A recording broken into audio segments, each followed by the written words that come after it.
Mengejutkan, harga diri Polri anjlok. Kapolri angkat bicara. Sebuah video yang diunggah akun Twitter resmi Divisi Humas Polri mendapatkan respon negatif dari para warganet. Pasalnya, dalam video itu, diduga petugas melakukan tindakan yang kurang menyenangkan terhadap warga. Dalam video yang berdurasi kurang dari 1 menit itu, awalnya memperlihatkan tim pemulasaran jenazah COVID-19 Polda Metro Jaya yang menerjang banjir demi mengevakuasi jenazah COVID-19. Polda Metro Jaya. Tim pemulasaran jenazah COVID-19 Polda Metro Jaya evakuasi jenazah di tengah banjir, tulis akun tersebut. Namun, saat tengah melewati gang-gang rumah warga, seorang warga nampak merekam peristiwa ini. Tiba-tiba, dari sebelah kiri, kapal evakuasi, diduga petugas yang mengenakan APD lengkap, mendatangi warga sipil tersebut. Tanpa konfirmasi apapun, ia meminta ponsel warga tersebut yang digunakan untuk merekam aktivitas evakuasi tersebut. Diduga, petugas itu meminta warga tersebut untuk menghapus video rekamannya. Tapi, caranya itu jangan merampas. Kasar sekali. Nampak pria berpakaian APD lengkap itu merebut ponsel dengan cukup keras hingga warga itu meminta maaf.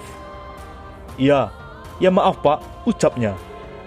Aksi ini sempat terekam oleh admin dari akun @divisihumas_polri.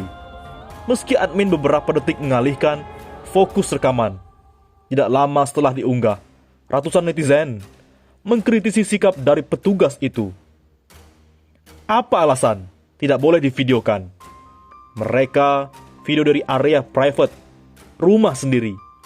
Apa alasan aparat merampas dan diduga menghapus video tersebut di dalam HP?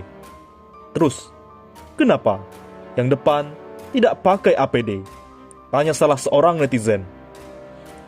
Kenapa detik 35 HP-nya dirampas, sedangkan dari tim mereka sendiri sedang mendokumentasikan dari depan dan kemudian dipublikasikan di kanal ini? Mohon penjelasan. Terima kasih. Komentar lain. Apa alasan tidak boleh divideokan?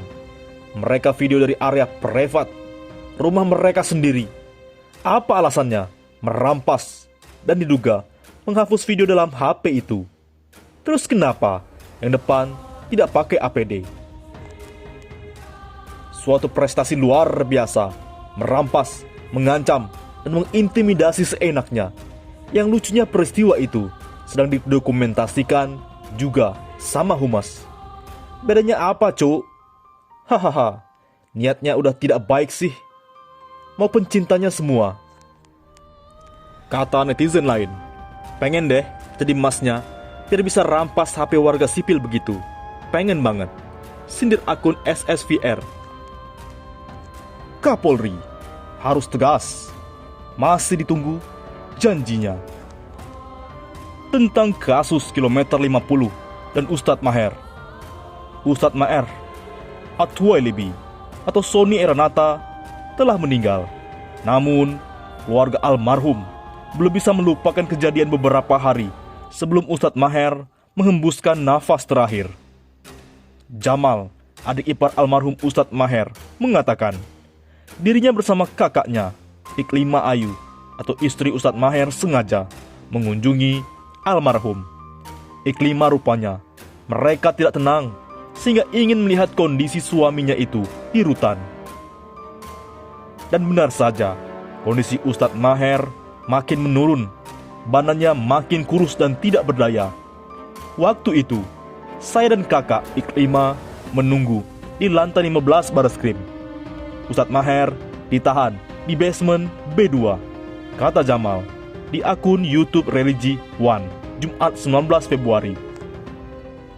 Saat pertemuan itu, baik Jamal dan Iklima menyaksikan sendiri bagaimana kondisi Ustadz Maher.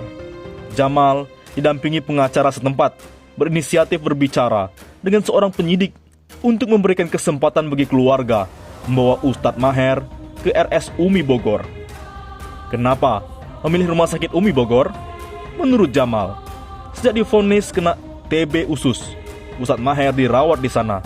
Sayangnya, sampai menjelang kematian Ustadz Maher, izin itu tidak diberikan.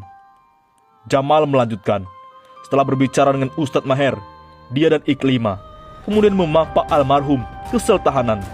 Karena letak sel tahanannya di B2, mereka harus naik tangga. Saat itu, kondisi Ustadz Maher sudah sangat lemah dan akhirnya jatuh pingsan. Saya langsung gendong Ustadz Maher dan badannya sangat ringan. Kalau saya perkirakan sekitar 40 kilo, karena memang sudah kurus banget, cerita Jamal. Tapi sayangnya, peristiwa pingsannya Ustadz Maher tidak meluluhkan hati para penyidik. Mereka tetap bersikukuh tidak memberikan izin penangguhan untuk Ustadz Maher dalam kondisi sakit parah. Kalau ingat peristiwa itu, kami sakit hati sekali. Kenapa penyidik nggak mau memberikan penangguhan tahanan? Apalagi Ustadz Maher kan belum tentu bersalah juga karena belum disidang, tuturnya. Dia menambahkan, kakaknya sampai syok karena beberapa hari setelah itu mereka mendapatkan kabar Ustadz Maher tengah kritis. Ustadz Maher meninggal di rutan Barreskrim dan bukan pada saat perjalanan ke rumah sakit. Karena kami tanggal 8 Februari itu sempat ke IGD Rumah Sakit Polri dan tidak ada Ustadz Maher, tandasnya. Akhirnya Kapolri buka suara soal Kompol Yuni CS. Kapolri Jenderal Lisio Sigit Prabowo angkat suara atas ulah mantan Kapolsek Astana Anyar, Polrestabes Bandung Kompol Yuni Purwanti Kusuma Dewi yang ditangkap Propam Polda Jabar karena diduga mengkonsumsi sabu bersama anggotanya. Menurutnya, bagi anggota Korps Bayangkara yang melakukan pelanggaran tidak pernah ada toleransi. Kalau terkait dengan anggota yang melakukan pelanggaran, saya kira jelas. Kita tidak pernah ada toleransi, kata Jenderal Lisio Sigit. Lisio Sigit menegaskan, Kompol Yuni Purwanti bersama jajarannya, apabila memang terbukti bersalah, akan ditindak tegas, bahkan terancam pidana. Aturannya ada, aturan internal Propam ada, pidana juga ada, ungkapnya. Bid Propam Polda Jawa Barat menangkap belasan anggota Polsek Astana Anyar karena diduga terlibat dalam kasus penyalahgunaan narkoba.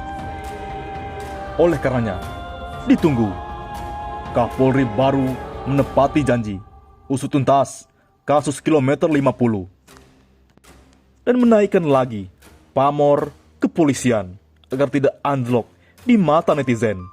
Bagaimana menurut pendapat Anda?